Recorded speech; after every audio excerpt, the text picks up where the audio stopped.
CV League 2023 seri Bogor telah usai. Indonesia sukses menjadi juara setelah kandaskan perlawanan Thailand 3-1. Selain juara, 3 pemain Indonesia juga sukses meraih penghargaan individu di CV League 2023. 3 pemain tersebut adalah Farhan Halim, Hendra Kurniawan dan Fahri Septian Putratama. Sedangkan Hendra Kurniawan sukses menjadi Best Middle Blocker 2. Fahri Septian Putratama berhasil menjadi Most Valuable Player dalam ajang ini. Fahri memang pantas mendapat penghargaan sebagai MVP karena bermain apik sepanjang gelaran CV League 2023.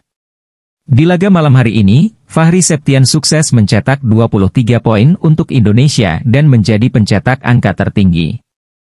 Thailand yang menempati posisi ketiga juga menempatkan 3 pemainnya dalam penghargaan individu. Anurag Pandra menjadi Best Outside Hitter 1 dalam ajang CV League 2023.